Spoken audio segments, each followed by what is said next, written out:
Hello, welcome to Walk Over History. This week we're on the Isle of Sheppey, Kent's famous, or should that be infamous, holiday resort.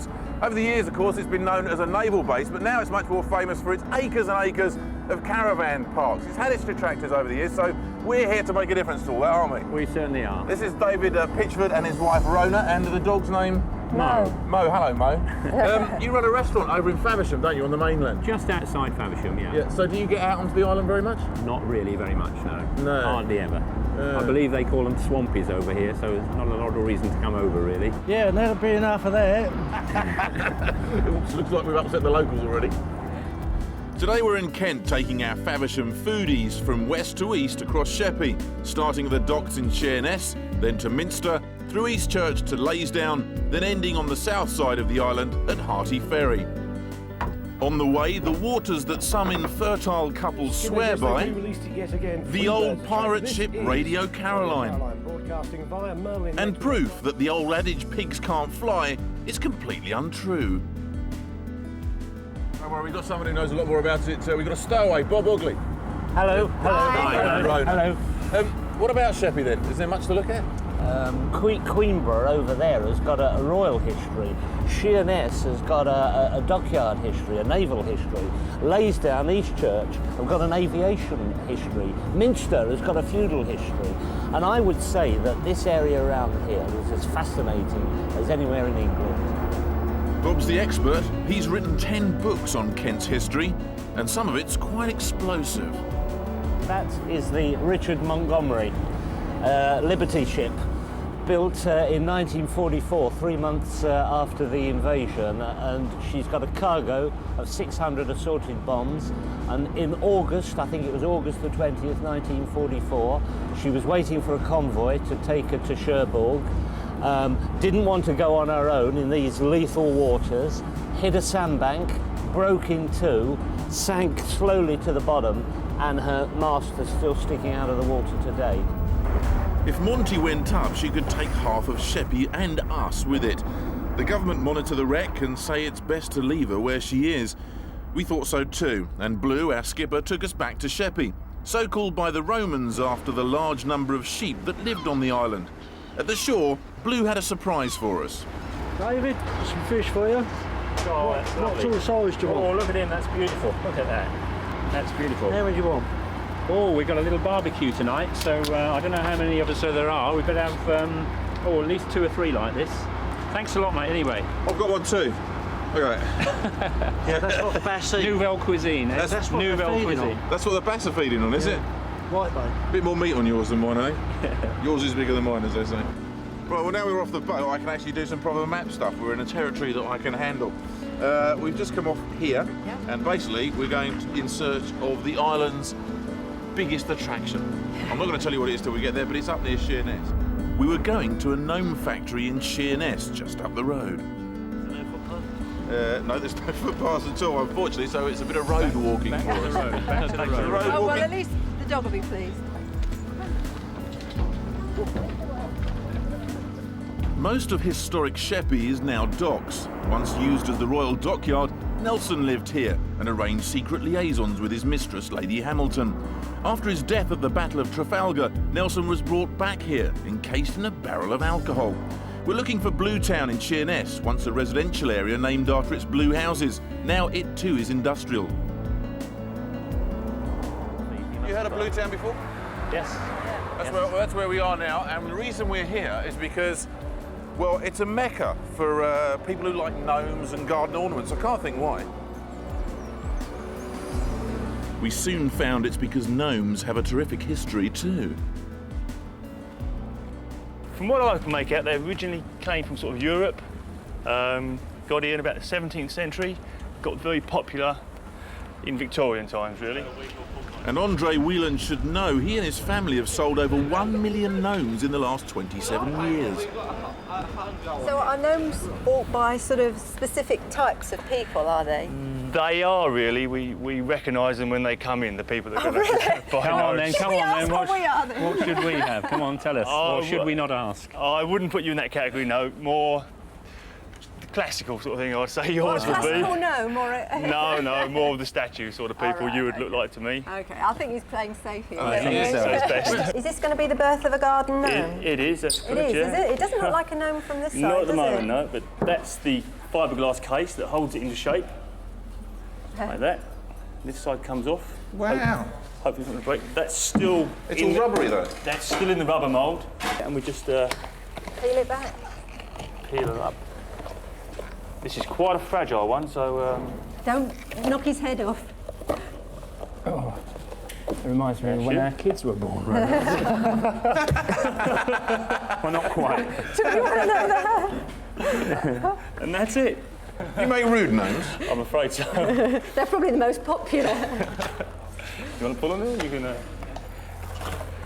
He's a bit of a flasher, that one. Trust me to get that one. Yes, well, but good choice of yours there. You'd have to take the chisel to that before you gave it to your mother, wouldn't you?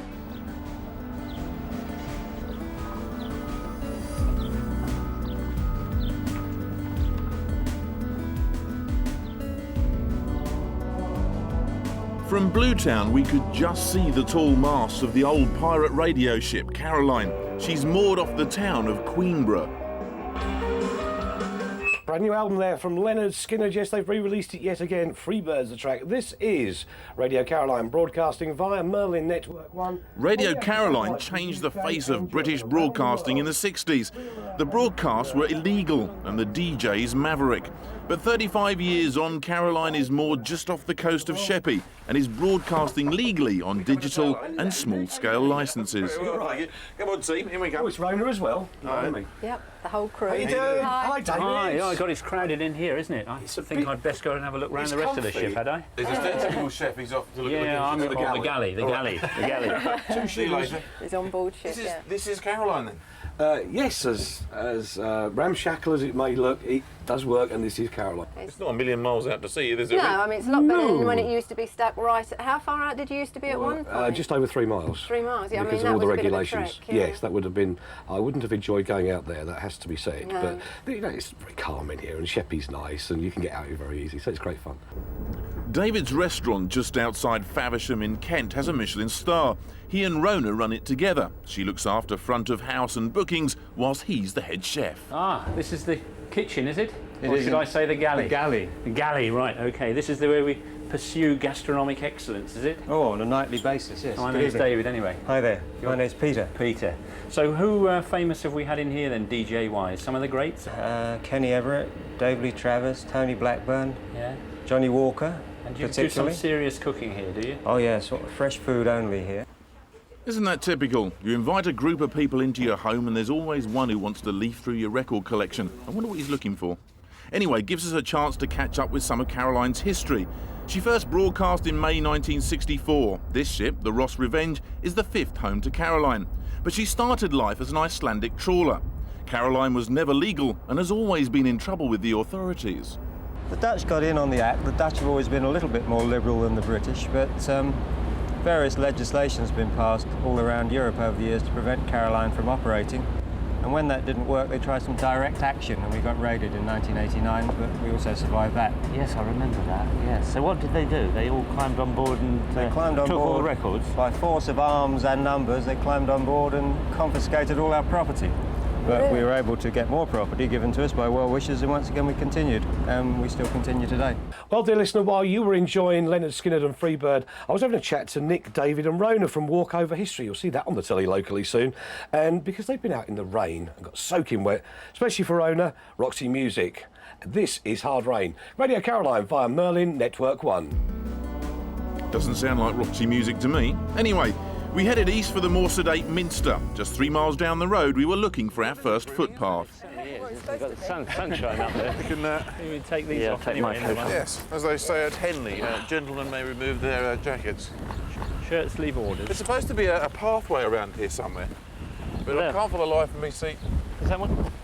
Well, not really. That can't really be it, can it? A little bit overgrown. What can we do about it? Well, one of us has got to forge through and make a space. I suppose And it's down bit to me, apart. down to me and you. But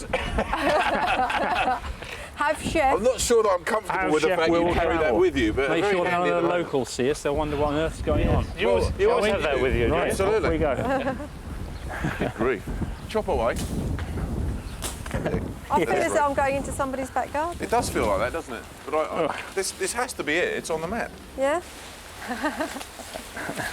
Is this really a footpath? Yeah. It really, really is.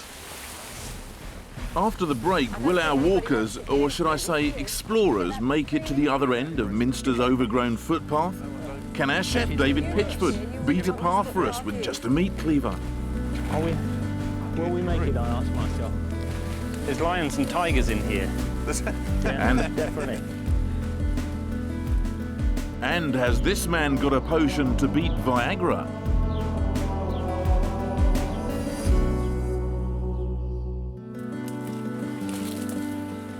Being dog-sized probably helps. You're watching Walk Over History. Today we're on the Isle of Sheppey in Kent. We've walked 4 miles so far, and we've already seen a ship that could blow up half the island, Radio Caroline, and the largest gnome factory in the UK. I'm Nick Knowles, and today I'm walking with our restaurateurs, David and Rona Pitchford, from Painter's Forstall near Faversham in Kent, and our historian, Bob Ogley. And yes, we did it, tackled one of the most treacherous footpaths in Sheppey. Come on, Nose. Onward. We'll stick to the roads now, shall we? Yeah. The overgrown footpath was once a regular route to Minster Abbey, but is now ignored by residents in the new estate it cuts through.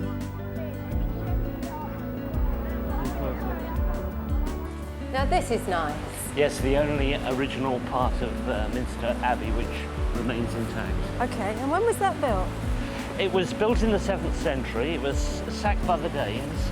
Right. It was knocked down, rebuilt by the Benedictines, and then disappeared again during the Reformation. Had a tough life. It certainly did, and this is the Abbey. Oh, This is more that's like special, it. yeah. After all that flat land we've been wandering over, suddenly a nice little hillock and a beautiful church on top. And the weather's getting better and better too. It's nice, isn't it? And sunshine. Yeah. Should we forge on?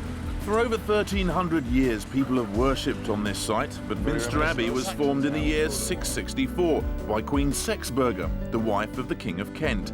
She founded a nunnery here which lasted nearly 1,000 years. We wanted to know from our guide, Eileen Clark, what the nuns used to very eat. much meat, but they did keep flocks of sheep, so they had mutton. And a They- great place for that, of course, Yes, around here, isn't it? The indeed, marshes yes. and marsh areas. Yes, ever since Roman times, because they called us Insula Ovinim, the island of sheep, right back in those days.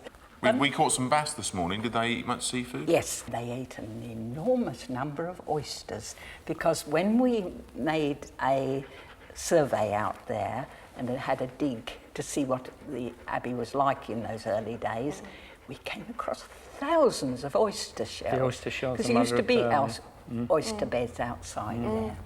Yes, and we'll be seeing plenty of oysters before the day is out. But the biggest story in Minster is about a man who died Actually, look at after the stubbing his section. toe. Eileen introduced us to the legendary knight, Sir Robert Yes, de this is Sheerness. our Sir Robert. But the children of St George's School had a bit more to say on the subject. Take heed! Take heed! The old witch cried, her eyes are fire with hate. That noble horse will carry you to Satan through hell's gates.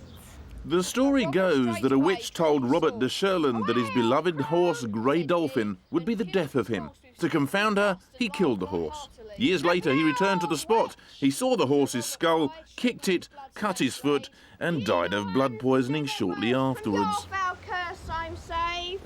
As time went by, the lusty knight forgot the fearsome spell, until one day on stony path he spied the horse's skull.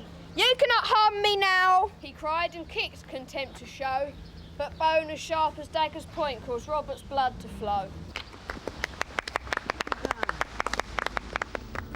Minster is Sheppey's highest point. Actually, its only high point. Most of the island is still below sea level. Anyway, it was time to move on, and we popped around the corner from the abbey to find a well that was once used by Queen Sexburga's nuns. Now, I have to say, folks, I'm confused. Because there's supposed to be a well here, which I thought we might take a look at.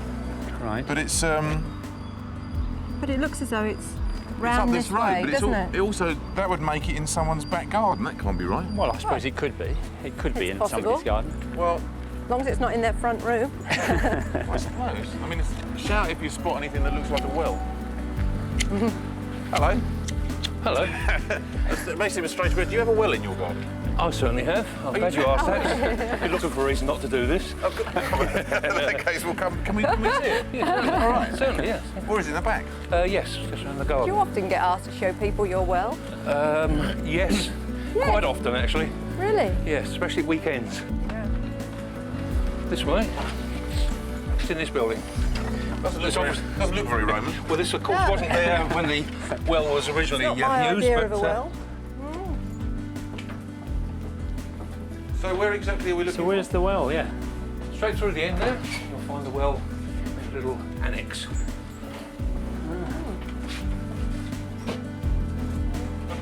fact, if I open up the trapdoor, you'll see it. There you are. Not much to see, but it's very, very old. It is deep, About 3,500 years old, we reckon. So how far down is that water? Where does the water begin? The water starts about 18 feet down, Yeah. and the whole well is about 30 odd feet. But the water never changes. It doesn't matter what happens, summer or winter, drought or no drought, it's a spring. Would you like to try some of the water? Oh, Yeah, like to, yeah. We've actually piped it into the house, and we've now got hot, cold and well water. You know. Oh, really? Yes. Leon told us the well is reputed to have healing properties, and childless couples have come from as far away as Egypt and Singapore to take these waters. Fertility. Fertility, yeah. So you've had people get pregnant on this, have you? Well, reputedly so, yeah. I mean, of 100 people, roughly, that we've recorded that have come here that have not been able to have children any other way, they've tried sort of IVF and all sorts of other things, we know that at least 30 of them have been pregnant since. So, yeah. So does he offer them free oysters as well? Are those oyster shells there? Yes, they are. In fact, the whole of our garden virtually is built on a bed of it. Right. Probably the nuns liked oysters.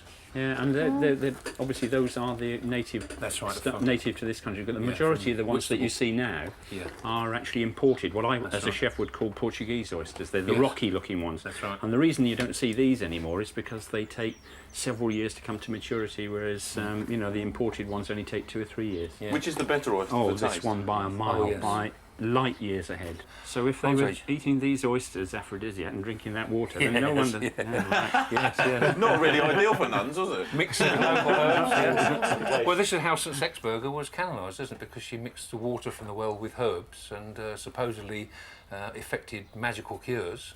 And she was canonised, and so was her daughter and granddaughter and sister, who all were prioresses on this site. So this is how it got its reputation for being a healing well. It was time for us to fly off. We were heading to Eastchurch in search of Sheppy's aviation history. So do you chaps get to go out and walk much? Well, when you work in a kitchen environment, it's lovely to actually get out into the fresh air, and so I invariably do it with the dog. But that's all. I don't walk for walking's sake. I mean, it will be actually to take the dog out usually. So you don't do many miles then? Oh, excuse me. I think I run around a little bit in the restaurant and cover 1 or 2 miles. As you go further east on this island, the less industrial it becomes. Soon we felt we really were walking over history. In Eastchurch, we found a monument to commemorate Sheppy as the first home of British aviation. Aircraft were built and based here until 1950. Now the giant hangars of Eastchurch have been replaced by 3 prisons. Yeah, they're all there. Winston Churchill learned to fly here as well. Really? Do you know what? If I would have thought it was in Kent, I would have said that was Biggin Hill. I would never have said that it was Sheppy. No. The home of British aviation was actually Leysdown, along the road. A lovely 3-mile walk took us along the coast towards Muswell Manor, scene of daring do for the early aviators, and on the way, an appropriate distraction. Hey, look at this.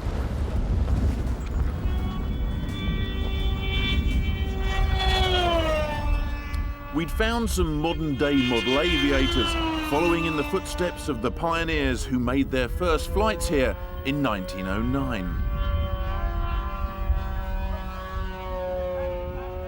Well, the bouncing bomb was done just up the road as well. It was at Reculver, round the corner, that Guy Gibson and Barnes Wallis tested the bouncing bomb. And the casing kept breaking and snapping open, Yeah. and they had trial after trial after trial. But eventually, as we know, it worked, and it was here on the sea out there that it was actually tested. Yeah, there was trouble in store. A staffing crisis at the restaurant meant Rona had to go. Mobile phones, eh? They can get you everywhere. We're going to have to lose you, are we? Yeah, it looks like I'm going to miss out on the sea bass after we caught it.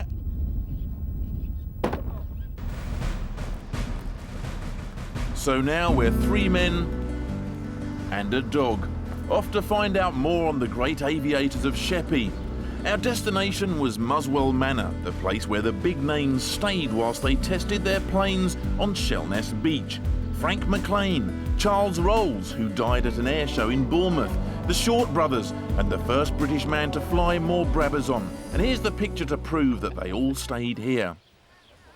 Of course, these days this historic site is a caravan and holiday park run by Sharon and Terry Munns. Where it all began.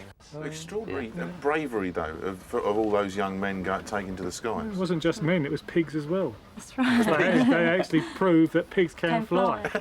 Really? How much choice did the pig have? Oh, not a lot. It was just literally Put in a bundled basket, isn't it? bundled into the Thrown out. basket. And Yeah. it was called Icarus, and that was the first pig to fly, just to disprove the fact that pigs can't fly. The south side of Sheppey is home to more birds than people. There are 2 nature reserves on the marshy land, and we had to cross one to get to our final destination at Harty Ferry. So what do you say we try and find a pub to finish off with, eh? That sounds like a good idea to me. It's a good idea, but I know where we are on the map, but I can't see any pubs nearby. Hello, gentlemen. Can I help you at all? I was just wondering if you know, is there a pub nearby? Yes, I'm just heading that way now. Where are you off to? Harty Ferry. Can we walk along with it? Certainly. Excellent, thank you very much. Certainly. Guide for the walk, very nice too. Our guide turned out to be Wally, a 71-year-old Sheppy shepherd who's lived on the island all his life. I noticed on the map it says Saltworks. Saltworks, yeah. What's that all about? Yeah. On the marshes, there's big mounds of earth. Years ago, when I was a lad, they used to say there was Roman burial grounds. Yeah. But now they've come to the conclusion they're ex-saltworks. It's all pretty low and marshy though, isn't it? It is. It's well below sea level. Does it flood over? I've seen 2 floods in this part was flooded in '78, up through the walls. It didn't go any further, but in '53 we had a very bad flood. It went all over the island, cut the island right off. You couldn't get on the island at all. Out on the marshy land here, an ancient plant called samphire grows wild. It's a member of the asparagus family and is a great delicacy according to our chef David. This is actually just about as good as samphire as you can possibly get. When it gets a little bit larger, it does tend to get a little bit woody. This is actually 3 Michelin-starred samphire. This is the best you can get because it's lovely and tender. We had the sea bass, we had the samphire, so of course we had to eat it. At the Harty Ferry Inn they had a barbie going and kindly let us throw our food on the hot coals. But of course David doesn't just throw food on barbies. Put that over there. Okay, perfect. By the way, what have you enjoyed today? I've enjoyed it all actually, but do you know who's enjoyed it the most? The dog. Every time she's looked at me and she said, this cannot be, surely we can't be carrying on, we cannot go for another walk, and every time we went for another walk. And she has thoroughly and absolutely enjoyed herself. Being a restaurant dog, she doesn't get as many walks as she should. Tomato sauce. Tomato sauce all the way around. Now you said you didn't actually go walking much and you didn't come over to Sheppey much. Well, any chance of you coming back? I'd love to come back, yeah, I really would. Can I take that over? Yeah, that's it. There you go, boys, look at that. Okay, well I think it's time we tucked into our dinner after a long day. It's well early, I'm isn't hungry, it? yes. You hungry? Yeah, yes. All right, we're going to have our dinner. That's another walk over history. See you again soon. Bye-bye. Excellent, look at that. Just serve bits out, I suppose, on the